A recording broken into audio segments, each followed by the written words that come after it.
I want to talk about a very important topic here, which I think we can all relate to because we all have had moments where the words have not left our mouth, right? And the prospect is sitting in front of us, waiting for us to present an offer.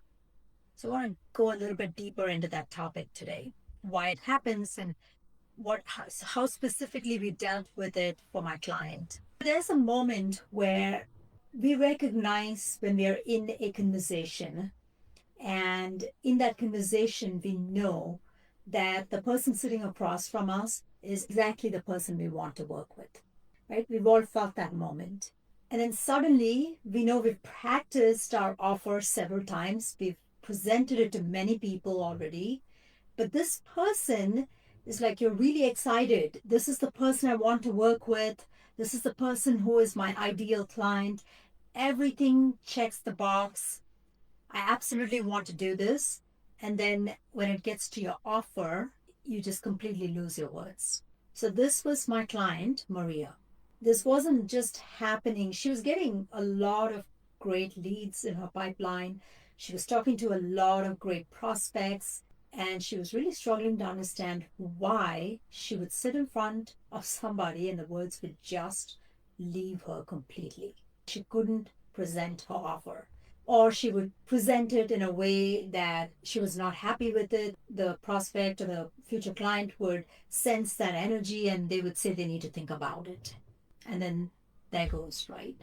So, one of the reasons this happens is because we get so enthralled by the prospect of working with that person, we forget to keep ourselves grounded into this moment, to stay anchored into how best suited we are to work with that client.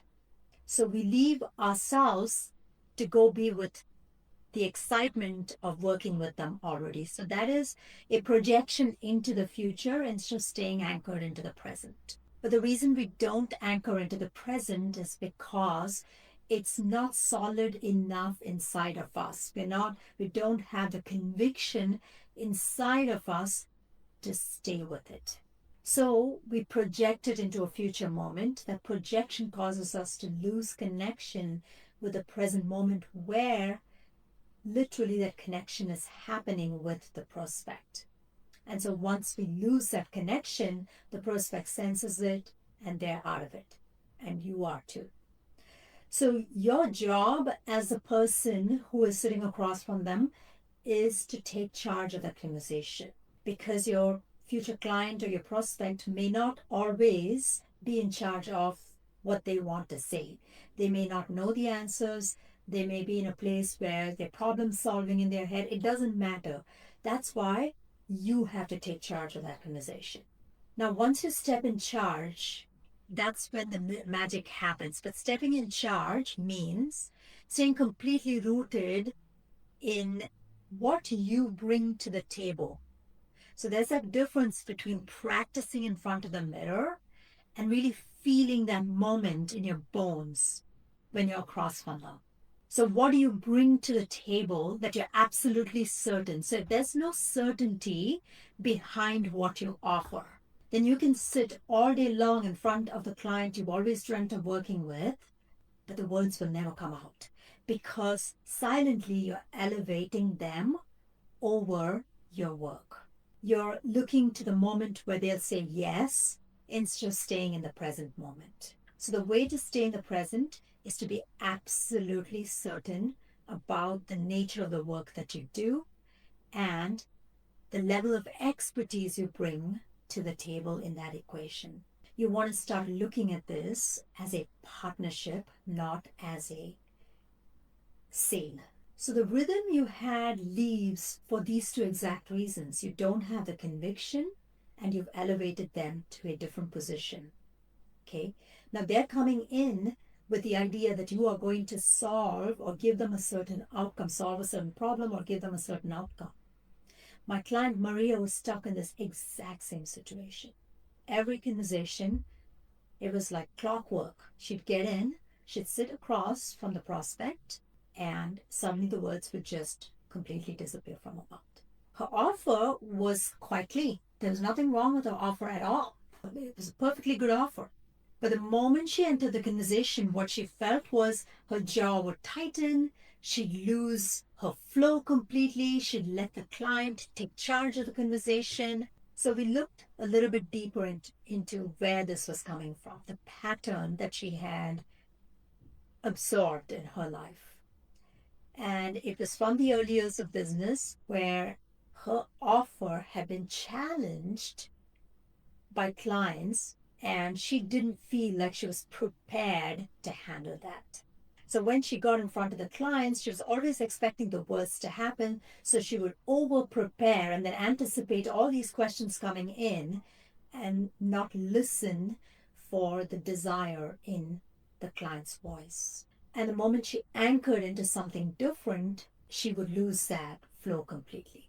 So what we needed to do in her case was to anchor her in something totally new that she could go to every single time.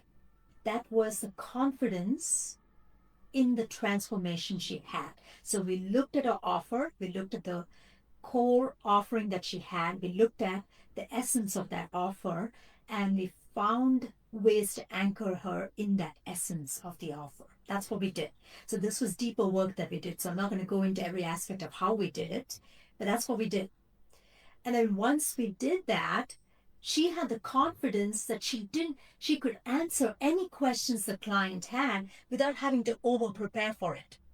So she stayed in the moment of being present and available to the client to answer the questions, but not from the standpoint of over preparing to be there. So you see the difference here is very, very important because she wasn't taking herself out of the present moment. She was staying anchored. She was listening. She was answering the question at the deeper level the client needed to hear the response. So much of any selling process, any client purchase process is essentially this. Are you listening deep enough that you actually address the core concern the client has and help them create the vision that they are trying to paint in their business or in their life, whatever, depends on what you do, okay? So if you are listening well, then the translation of how you answer that well is natural. It's a natural flow. So once we shifted this for Maria, she hit 4 million in her business just in a few months. Why? Because she's converting every opportunity that she had. Whereas previously she was letting every opportunity go. This wasn't sales training. She didn't need to know how to sell things. She needed to know how solid her own certainty. She wanted to know her certainty in herself. That's what this was about.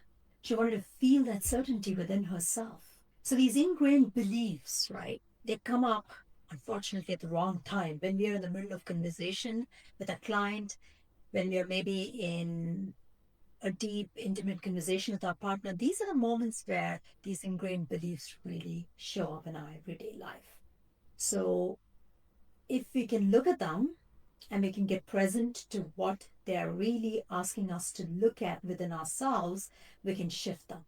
And this is what we're going to be doing in my live workshop.